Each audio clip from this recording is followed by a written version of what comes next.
This may well be one of the most defining moments of the 21st century. In just a few hours, US forces bombed Venezuela's capital, Caracas, and carried out a ground operation to abduct its president, Nicolas Maduro, and his wife, Celia Flores. The couple were arrested for allegedly leading a drug cartel smuggling cocaine into the US. Since then, they have been indicted for allegedly sitting at the top of a patronage system fueled by drug money. But the US actions may have consequences spanning far beyond Venezuela. How is Maduro's abduction set to change Latin America?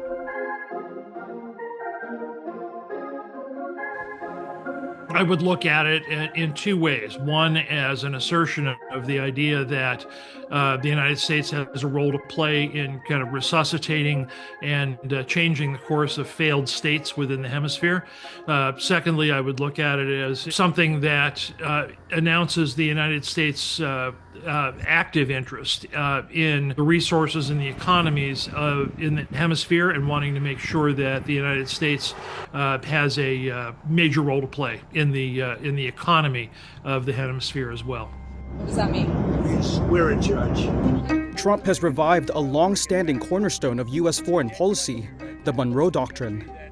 Originally crafted as a way to keep Europeans away from the Western Hemisphere, it later evolved with a foreign policy statement known as the Roosevelt Corollary. It said that Washington would intervene in the affairs of other American countries to preserve US interests.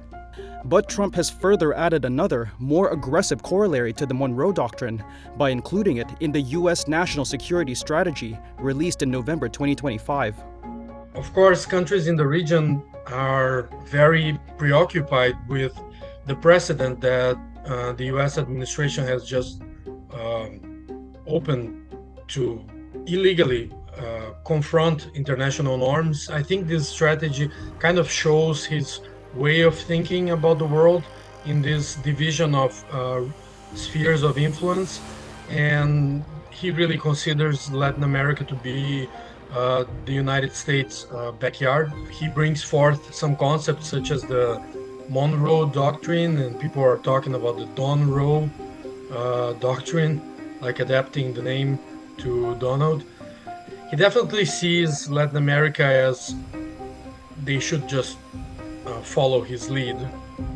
In the immediate aftermath of Maduro's abduction, the US president has suggested he would not stop with Venezuela. Colombia is very sick too, run by a sick man who likes making cocaine and selling it to the United States, and he's not going to be doing it very long, let me tell you. So there will be an operation by the US and it sounds good to me.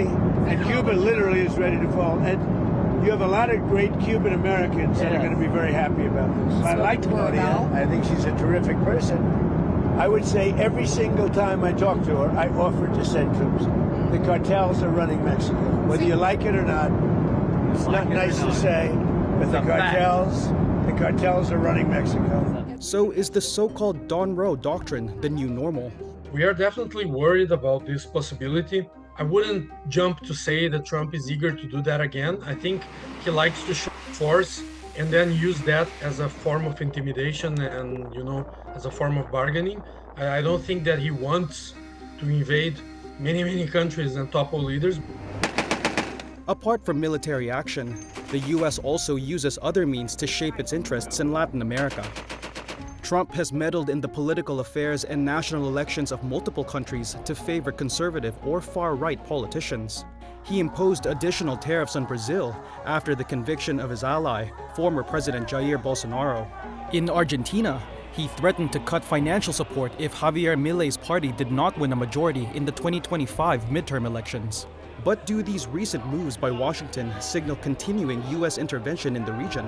I do think that eventually things should stabilize, especially because Trump is not supposed to have another mandate. So, this doctrine should change eventually.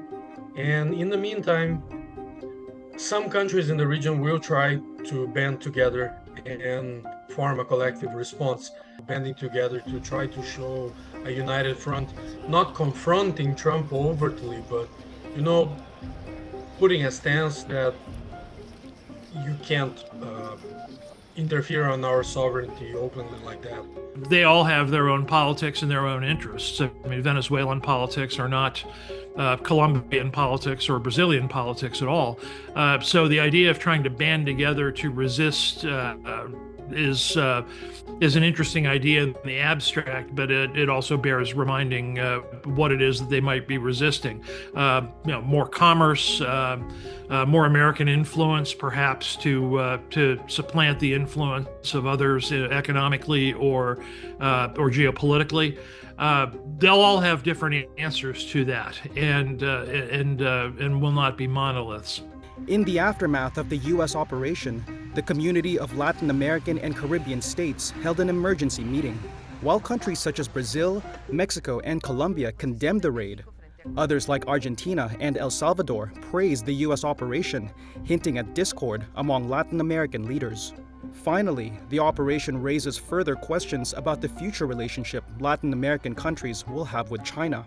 Caracas was on friendly terms with Beijing, which was Venezuela's largest oil customer. But China has not pushed beyond diplomatic protests. I think the answer is that that's generally China's playbook for all international crises. In other words, if you look at what China's done in Iran, for example, over the summer, and Iran is a bigger country, nearer to China, supplies more oil, and is a member of the BRICS. And China essentially did the same thing, right? Which was a lot of rhetorical support, condemnations of U.S. and Israeli actions for the UN Security Council, but not a whole lot more than that, right? That's just not really what China is offering to do to other countries. China has not been mentioned as a reason for the U.S. operation in Venezuela, but Washington's intensifying rivalry with Beijing and China's growing economic ties with the continent may have played a role. I think that was one part of the calculus, but it was not the primary one. I think that it's actually quite complicated trying to suss out what the proper motivations were, the actual motivations of Washington, and kind of how the various motivations may have interacted with one another. However, Chinese investment in Latin America is significant, and Washington has acknowledged the fact that it would not be able to aggressively push them away. I think the best position would be to try to diversify allies as much as possible, while trying not to openly defy Trump. So it's a big challenge. But China is clearly the only alternative for Latin American economies. There's no other actor that comes even close to the flows of trade and investments that China has with most of the region. So that's why I think in the medium term, China is the undeniable partner.